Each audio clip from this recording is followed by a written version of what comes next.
오늘 본문에는 7년 가뭄 중에도 하나님께 큰 복을 받아서 시냇가에 심기운 나무처럼 형통한 삶을 사는 여인의 이야기가 나옵니다.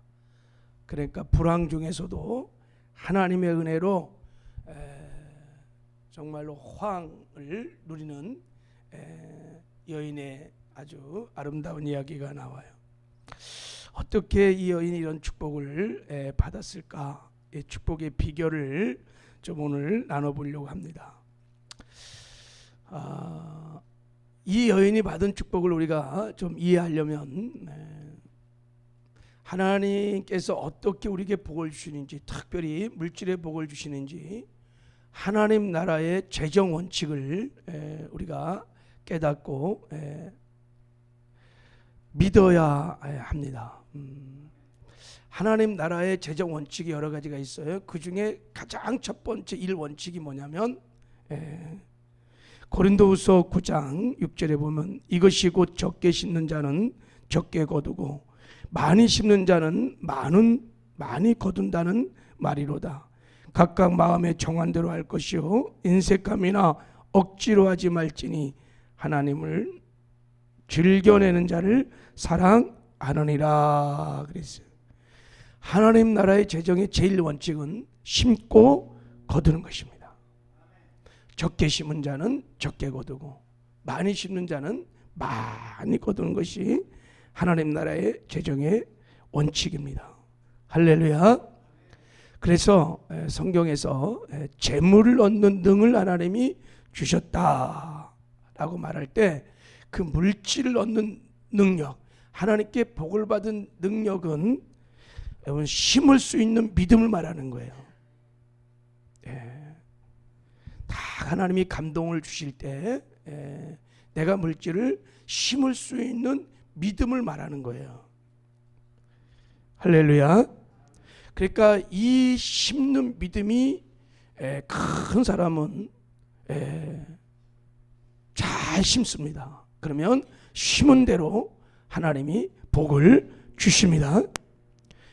자, 근데 이 재물 얻는 능이라고 말할 때 이게 심는 능력뿐만 아니라 이제 땅을 잘 보고 심을 수 있는 능력을 말하는 것입니다. 여러분 우리가 아무데나 물질을 돈을 투자하지 않잖아요, 그죠? 심을 때 아무데나 심는 게 아닙니다. 심는 밭이 있어요. 성경에 보면 마가복음 4장에 보면 길가밭도 있고 또 돌짝밭도 있고 가시떡이밭도 있고 옥토도 있어요.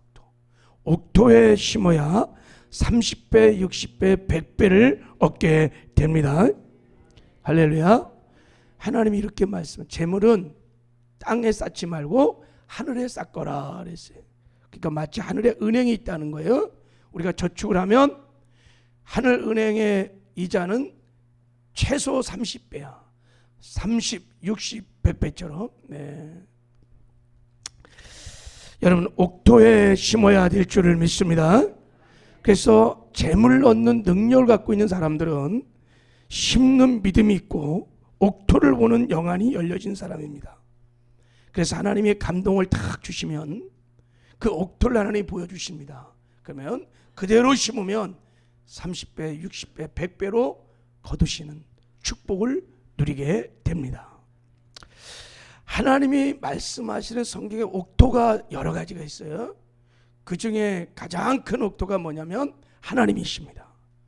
하나님께 대하여 주체권을 고백하며 드리는 11조 이런 것이 여러분 옥토에 심는 것입니다.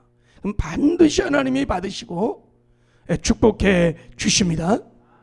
그리고 또 하나의 옥토가 뭐냐면 그 나라와 그 일을 구하는 하나님의 성업들입니다.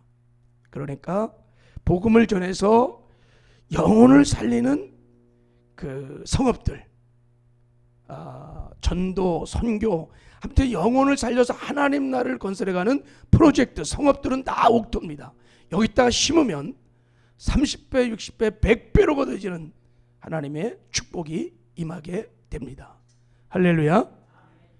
또 하나의 옥토는 소외되고 가난한 사람입니다. 가난한 사람들. 가난한 사람들을 사랑하고 구제하고 섬기면 이 또한 옥토이기 때문에 하나님이 약속하셨습니다. 반드시 축복해 주십니다.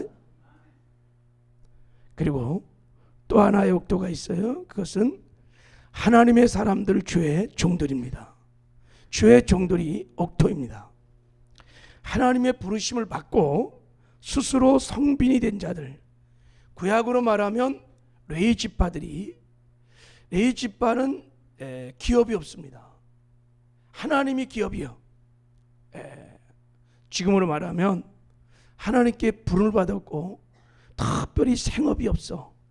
그냥 풀타임으로 주의 일을 위해서 자기를 온전히 헌신한 사람들, 주의 종들, 선교사들, 다 이런, 이걸 성빈이라고 그러는데 거룩한 가난한 자들이에요. 이 성빈들이 옥토입니다. 그냥 심으면 30배, 60배, 100배로 거두어 드리게 하십니다. 할렐루야. 아멘을 잘 안 하시는데 오늘 깨달아지는 은혜가 있기를 바랍니다. 하나님께서 특별히 물질의 복을, 형통의 복을 약속하실 때 빌립보서 4장 19절에 보면 어마어마한 약속을 하셨어요. 나의 하나님이 그리스도 예수 안에서 영광 가운데 그 풍성한 대로 너의 모든 쓸 것을 채우시리라 그랬어요. 그리스도 예수 안에서 영광 가운데 풍성한 대로 너의 모든 것을 채워주리라. 여러분, 이 약속이 언제 나온 약속인지 아세요? 그 윗절을 읽어보면 이런 말씀이 있습니다. 내가 데살로니가 있을 때 너희가 한 번뿐 아니라 두 번이나 나의 쓸 것을 보내었느니라. 내가 모든 것이 있고 또 풍부한지라 에바브로디도편에 너희가 큰 것을 받음으로 내가 풍족하니 이는 받으실 만한 향기로운 재물이요 기쁘시게 한 것이니라 그랬어. 그러니까 빌립보 교인 성도들이 사도 바울에게 쓸 것을 제공했다는 거예요. 물질로 후원을 한 거예요. 이 말씀을 하시면서 이 약속을 하나님이 사도 바울을 통해서 하신 것입니다. 이것은 무엇을 말하냐면 주의 종들이 옥토임을 말하고 있는 것입니다. 섬기는 대로, 심는 대로 하나님이 예수 그리스도 안에서 영광 가운데 풍성한 대로 너의 모든 필요를 채워주겠다고 약속을 한 것입니다. 우리나라에도 전에는 물신양목으로 주의 종을 잘 섬기는 아름다운 믿음을 가진 사람들이 굉장히 많이 있었습니다. 정말 호박밭에 호박이 열리면 가장 좋은 것을 먼저 목사님에게 드리고 싶은 그런 아름다운 마음을 가진 사람도 있었어요. 무엇이냐 하여간 좋은 게 있으면 주의 종들을 섬기려고 하는 그런 마음들을 가졌던 분이 있어요. 제가 전에 간증을 들을 때 어떤 장로님은 가수원을 했는데 가수원의 10의 1은 하나님 것, 또 10의 1은 목사님 것을 딱 떼어놓고 가수원을 했는데 불황이 없는 거예요. 불경기가 없어요. 태풍이 와고 가뭄이 와도 그렇게 소출이 막 그런 간증을 왕성하게 간증을, 다 성경적인 정확한 원리입니다. 제가 여의도 선봉교회 있을 때 성교구에서 근무를 했습니다. 그때 정말 이런 믿음을 가진 재물 얻는 능을 갖고 있는 아주 큰 우리나라에서 거의 뭐 회장들, 그룹들 회장들 되시는 분들을 가까이에서 모신 적이 있었습니다. 엘칸도 김용훈 회장님, 영암 모자 박성학 장로님, 세계 모자 80%를 지금도 팔고 있는 그런 그룹 회장님들이죠. 선교대회를 하고 이러면 이제 막 300명씩 선교사들이 옵니다. 그러면 이분들이 다 해요. 그 선교대회 선교사님들 뭐 모든 경비를 뭐 엄청 해 나오죠. 막 억대씩 이렇게 심어요. 조영교 목사님 성에 나가면 그 비용들 또 현지의 선교사들 억대씩 막 이렇게 심어요. 막 이런 분들은 이 재물 얻는 등을 갖고 계신 분들입니다. 옥토가 무엇인지 알아요? 그래서 하나님이 감동을 주시면 심으면 그 장로님들이 하시는 기업이 불경기가 없어요. 불황이 없어요. 불황 중에 호황을 누리는 놀라운 축복을 누리며 사시는 간증들을 제가 많이 들었습니다. 하나님은 언약의 하나님이십니다. 하나님은 반드시 약속을 지켜주십니다. 하나님의 때, 하나님의 방법으로, 하나님의 능력으로. 오늘 본문에 이 재물을 얻는 큰 능력을 가진 여인이 나옵니다. 옥토를 볼 수 있는 영안이 활짝 열린 여인입니다. 이 여인이 바로 수렙 여인입니다. 수렙 여인. 이 수렙 여인이 불황 중에 호황을 누리는, 전국에 막 가뭄이 들어서 다 죽어가고 있을 때 이 여인은 시냇가에 심은 나무처럼 정말 시절을 쫓아 과실을 맺으며 형통하는 삶을 살았습니다. 이 여인에게 이 능력이, 재물 얻는 능력이 있었기 때문입니다. 오늘 한번 본문을, 짧은 시간이지만 잠깐 한번 살펴보므로 이 축복의 비밀이 여러분 깨달아지고 믿어지는 은혜가 있기를 주님의 이름으로 축복합니다. 자, 이 수넴 여인은 일단 하나님을 경외하는 신실한 믿음을 갖고 있는 여인이었습니다. 아합 왕과 여호람 왕 때 그 땅에 막 온 나라가 바알을 숭배할 때였습니다. 극도로 타락할 때였어요. 그런데 오직 이 여인은 하나님을 경외하며 하나님을 사랑하며 하나님을 의지하는 믿음을 갖고 있었던 여인이었습니다.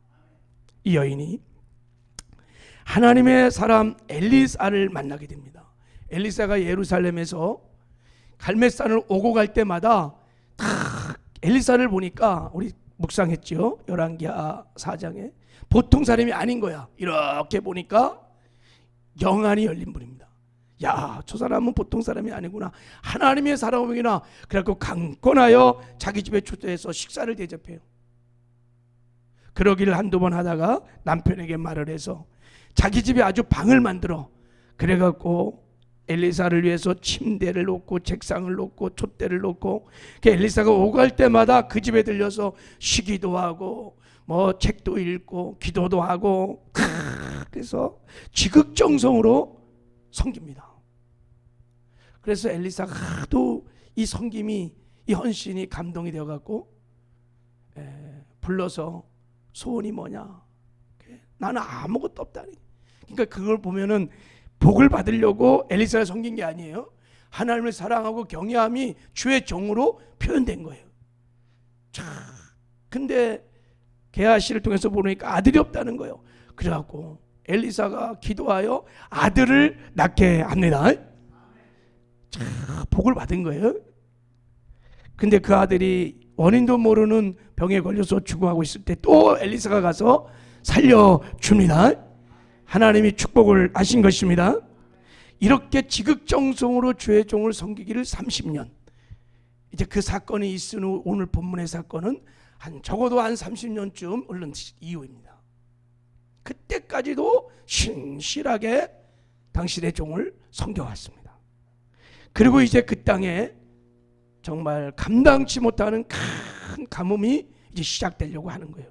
7년의 가뭄이. 그 아버지 아합 왕 때도 바알을 숨겨서 3년 반 동안 가뭄이 들었었어요. 근데 계속해서 그 아들 때 가서 계속 바알을 숭배하고 우상을 숭배하고, 하나님이 이번에는 2배 7년으로 늘어났어요. 이제 7년 가뭄이 시작할 때 엘리사 선지자가 이 수넴 여인을 찾아오는 거예요. 자, 이 사건이 이제 이렇게 시작하는 거예요. 자, 1절 한번 읽어보겠습니다. 1절. 자, 시작. 엘리사가 이전에 아들을 다시 살려준 여인에게 이르되 너는 일어나서 내 가족과 함께 거주할 만한 곳으로 가서 거주하라. 여호와께서 기근을 부르셨으니 그대로 이 땅에 7년 동안 임하리라 하니. 엘리사가요, 수넴 여인에게 하나님께 계시를 받았겠죠, 그죠? 이제부터 7년 동안 가뭄이 시작되리라. 하나님의 징계고 심판입니다. 가장 먼저 엘리사가 누구에게 알려주는 거예요? 이 수넴 여인에게 알려주는 거예요. 왜요? 피할 길을 알려주려고 축복을 하시는 것입니다. 자, 그래서 수넴 여인이 엘리야 말대로 자 이제 이스라엘을 떠나는 거예요. 너 빨리 기근이 올 거니까 이 땅을 떠나서 피하라는 거예요. 자, 우리 한번 2절을 한번 읽어보겠습니다. 시작. 여인이 일어나서 하나님의 사람의 말대로 행하여 그의 가족과 함께 가서 블레셋 사람들의 땅에 7년을 우거하다가, 자 여기 보면 여인이 일어나서 하나님의 사람 말대로 행하여, 하나님의 사람 말대로 행하여 가족과 함께 그 땅을 떠납니다. 여러분, 이 말씀은 참 굉장히 중요한 말이에요. 하나님의 사람의 말대로 어떻게 했다고요? 행했어요. 순종했다는 뜻이에요. 여러분, 평생 살아온 고향을 그냥 떠난다는 게 쉬운 게 아니에요. 그리고 가뭄도 지금 사실은 시작된 게 아니에요, 지금 아직은. 그리고 집 토지를 두고 떠나면서 어디 마땅히 갈 곳도 없어요. 지금 아마 엘리사가 저 블레셋 땅 쪽으로, 거기가 해안지대예요. 그러니까 평야가 많단 말이죠. 그쪽으로 이제 이방 땅으로 가라고 한 거예요. 그냥 그런 땅을 간다는 것이 쉬운 게 아니에요. 그런데 이 여인은 순종을 합니다. 자, 이게 믿음인 거예요. 여러분, 하나님 말씀에 순종할 때 그것이 복인 줄 믿습니다. 예수님께서 베드로 배에 타서 저 가운데 가서 그물을 던지라. 주여, 우리가 밤새도록 수고하였으나 잡은 것이 없지만 말씀에 의지하여 내가 그물을 내리리라. 그럴 때, 그때 순종할 때 그물이 막 찢어지는 축복을 받았어요. 여인이 순종하고 갑니다. 그리고 이제 7년 동안 다 그 가뭄을 다 피하고 호황을 누리다가 이제 돌아왔어요. 자, 우리 한번 3절을 읽어보겠습니다. 시작. 7년을 다음에 여인이 블레셋 사람의 땅에서 돌아와 자기 집과 전투를 위하여 호소하려 하여 왕에게 나아갔더라. 돌아와 보니까 집과 토지를 다른 사람이 다 가져간 거야. 그래갖고 이제 이스라엘 왕에게 이 억울함을, 자기 재산을 찾기 위해서, 억울함을 호소하기 위해서 왕을 찾아간 거예요. 근데 바로 그때 왕과 엘리사의 종 게하시가 대화를 하고 있는 거예요. 대화를. 자, 우리 4절을 읽겠습니다. 시작. 그때 왕이 하나님의 사람의 사환 게하시와 서로 말하 이르되 너는 엘리사가 행한 모든 큰 일을 내게 설명하라 하니. 그래서 지금까지 엘리사가 했던 모든 일들을 설명해 보라는 거예요. 그러니까 막 게하시가 흥분해서 막 엘리사가 이런 일을 했고 저런 일 했고 저런 했는데 수넴 여인의 죽은 자식을 살린 기적을 베풀었습니다 하고 막 그 얘기를 하는 그 차에 정확한 타이밍에 누가 들어왔냐? 그 주인공인 수넴 여인이 들어온 거예요. 그러니까 엘리사가 왕이시여, 바로 저 여인입니다. 저 여인이 죽은 아들을 살린, 그 엘리사가 살린 바로 그 여인입니다. 그 옆에 있는 저 친구가 바로 그 아들입니다. 그만 얼마나 절묘하게 타이밍이 딱 맞았는지. 그래갖고 왕이 그래서 여인을 부른 거예요. 그래서 물은 거예요. 6절에 보면 설명해 보거라 그랬더니 그렇습니다. 엘리사가 제 죽은 아들을 살리셨습니다 라고 이제 얘기를 쭉 하니까 뭐 더 말할 것도 없이 선지자 엘리사가 검증한 여인이니까 이제 왕이 그 여인에게 특별 축복을 주시는데, 자 뭐라고 그러느냐. 자, 우리 6절을 한번 읽어보겠어요. 6절 시작. 왕이 그 여인에게 물음에 여인이 설명한지라 왕이 그를 위하여 한 관리를 임명하여 이르되 이 여인에게 속한 모든 것과 이 땅에서 떠날 때부터 이제까지 그의 밭에 소출을 다 돌려주라 하였더라. 특별 관리를 임명해. 그래갖고 이 여인의 집과 토지를 다 돌려주고, 이 여인이 7년 전에 떠날 때부터 지금까지 7년 동안 그 땅에서 있었던 농사졌던 모든 소출을 정확하게 계산해서 돌려주라고 임명을, 아주 관리를 세워갖고 싹 돌려줍니다. 그러니까 이 여인이 집과 토지 다 돌려받고요, 7년 동안 모든 소출의 값을 다 받은 거예요. 야, 꼭 먹고 뭐 먹어요? 알 먹고 마당 쓸고 마당 쓸고 돈 주고 또락지고 가재 잡고 복에 복을 이걸 그런 거예요. 바라크의 복을 복의 복을 받은 것입니다. 이걸 형통이라고 하는 것입니다. 여러분, 순의 여인의 믿음이 저와 여러분의 믿음 되기를 바랍니다. 그래서 불황 중에서도 하나님의 도움으로 하나님의 능력으로 황을 누리는 복된 삶을 사시기를 주님의 이름으로 축복합니다.